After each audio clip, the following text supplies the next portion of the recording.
Hey everyone, welcome back to She's Crafty Paperworks. If you're new here, my name is Jen. I hope everyone had a safe and happy 4th of July weekend. And now I am ready to kick off Christmas in July. I can't believe we're here already, but I thought to kind of get us going, I would revisit Concord 9th's Festive Blooms stamp and die bundle. Now I know I have been doing a lot of Concord 9th the last few long form videos, but one, you know how I feel about Concord 9th. I am one of their biggest fans, but also this was one of their more popular sets last year, if not the most popular set last year, and I only played with it a little bit. I made my specialty cards for my mom and a couple other close family members, but other than that, I did not do any major cards with this. I think I did 3 or 4. And so I wanted to play around with this a little bit more. I have 2 card fronts that I did using the map that kind of comes with it, the road map that comes with it. And I thought we could do the traditional route, but I also cut some card fronts that I probably will use. I may or may not, but probably just to kind of see what other things we can do with the die. And I also did 2 other sentiments besides the stamp set. This comes with a banner. I'll use that for sure on a couple of the cards, but I also thought that this would possibly be useful. I've already gone ahead and assembled the die cuts. So the berries are going to be sprout and what is this? This is nectar. No, this is sorbet. This is nectar. This is pimento, and this is poppy. This is pistachio, and then I have avocado and artichoke. And then for the inside of that is the new star fruit. All right, so let's go ahead and get started, and let's see where it goes. And maybe we can even get more than 5 cards out of this. Okay, before I go any further, I did want to point out some of the ink blending I did before I did the assembling of the die cuts. And especially with the magnolias, I wanted to make sure that I highlighted the flower by using a two-tone effect like they have in real life.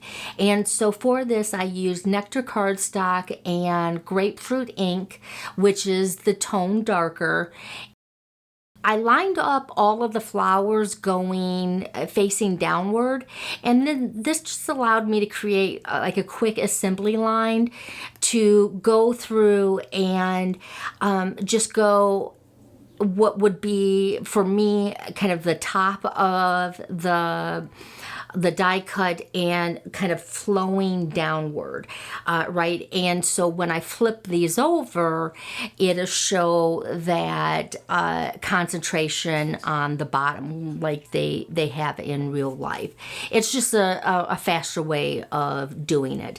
And if you've never used Concord 9th inks before, they do come on a little strong in the beginning, but they do soften as they dry back.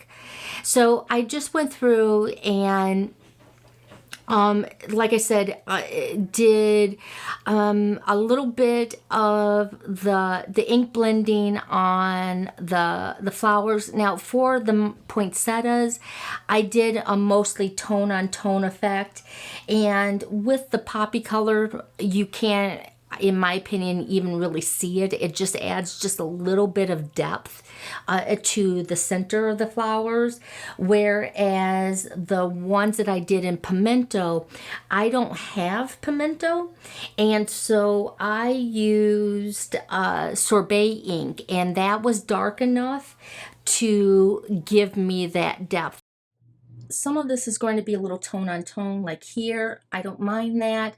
That was the only consideration I had about doing the ink blending on the greenery, was that I was cutting, for example, this is pistachio on pistachio.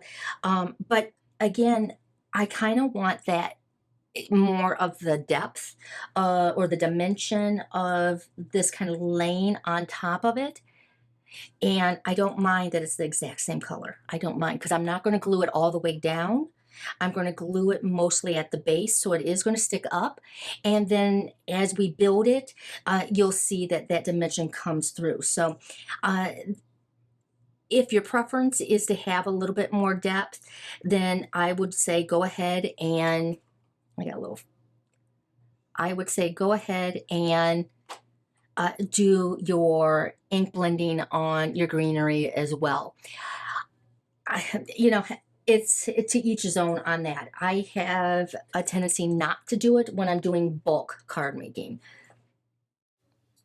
Okay, I'm going to speed up the footage here, but I wanted to point out a few things.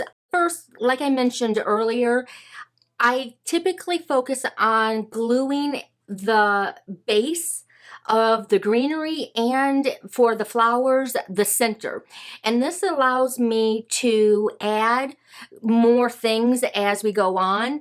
And in this case, it allows for dimension, so some things can have some lift off of the card. So that's a bonus factor. But if you're not following a roadmap and you're just kind of freestyling your arrangement, it's particularly important that you don't glue all the way down. And this will allow you to add as needed.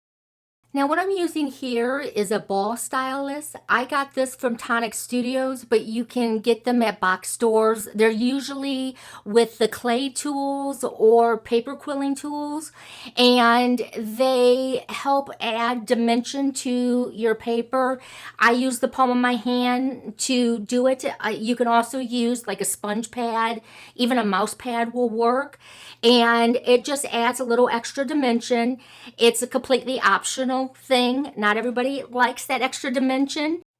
Now, if you're worried about getting these in and out of envelopes, my recommendation is a cover sheet. I typically cut mine A2 size and use 110-pound cardstock. You can also use 80-pound cardstock if you need to make that envelope a little bit lighter. I will use 110-pound cardstock, though, if I have a lot of embellishments and I don't want them to get knocked off during the mailing process. I decided for this first card that I would make a shaped card. And to do that, what I did was I took a pistachio card base and scored it and folded it. Then I took the outline die and I moved it about 1/4 of an inch over to the left of the fold. Now the right side of the card front and the right side of the card base are the exact same. So I'm going to line those two up to glue. And you can see here on the back side, there's a little bit of an overhang from the card front, but that's okay. You're only going to see that from the back, but it still stands up fine, so there's no problem there. And that's how you create a shaped card. Okay, here's card number 1. I added the sentiment banner, and then I also added water droplet, also from C9 Embellishments. This card also follows the roadmap system.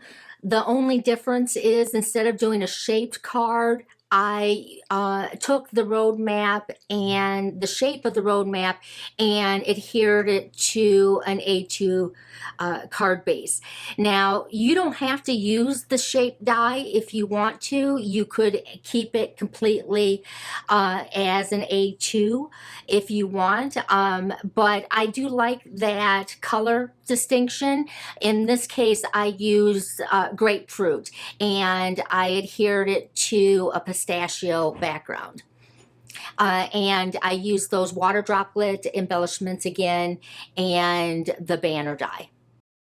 Now with these next several cards, this is where I went off of the template and just try to have some fun, because what I really like about the flowers on this die cut is that the poinsettias are much, much bigger than they typically are. I have a lot of poinsettias from Spellbinders and Waffle Flower and just from a lot of other companies, and they tend to be a quarter of the size to half the size.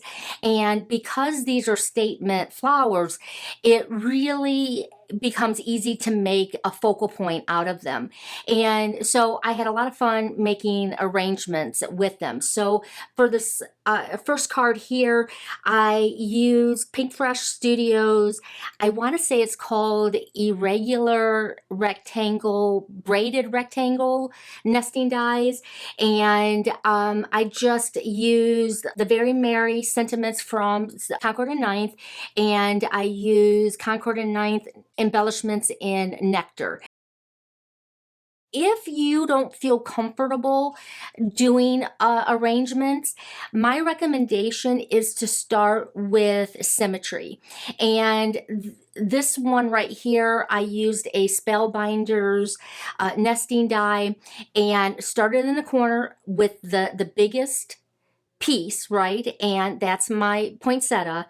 And then I have a balance, right? So I have my greenery is coming out in a very balanced form. I have magnolias on either side. I have the berries on either side. It extends out in a very symmetrical way. And this helps if you are kind of struggling with where to place things. I'm not sure if you can see it, but it was splattered in nectar, nectar inks that had been watered down, and I used C9's poppy embellishments. Now, they don't always turn out the way that you want them to. This was one of those ones where I was working on both corners and wasn't necessarily loving it. And then as I started tinkering around, I ended up gluing things in places I didn't want to glue them. It's my least favorite card, but the funny thing is, I was taking pictures and my husband walked by and said, "Oh, I like that one. It reminds me of a Hawaiian Christmas." All right, the goal was to have 5 cards, but I ended up having enough for 7. Actually, I had enough for 8, but 7 was all I had the energy for. So this one was a very quick card. I used one of the banner sentiments, and I just did this right on top of the card base. And this was the rest of some of the greenery, but I embellished it with Spellbinders Fashion Silver, and I really like how that trail comes off on that bottom left. I think it adds a little something to the card front. Now this was the last card that I made, and I was getting pretty tired at that point. And so I was looking for something quick to do, and this really was a 5-minute card. It came together so quickly, but I thought it was quite cute. I think I'm going to go back and add some shimmer. Um, I thought about doing like the whole thing in shimmer, but I think I'm going to go back and just focus on the flowers. It needs a little sparkle, but so cute and very quick. So this is what I was left with. I think that's enough to make another card, but I have no energy left. So I think I'm going to do a short form this weekend, and we'll see what I can do with it. All right. Well, thank you so much for tuning in, and I would greatly appreciate a like and a subscribe. And if you made it this far, I just want to say Thank you, and I appreciate you. And I hope you have a wonderful weekend. And I'll see you next week. Like I said at the beginning, I think we're doing some Tim Holtz stuff, mixed media, and we'll go from there. All right. Take care, everyone. Bye bye.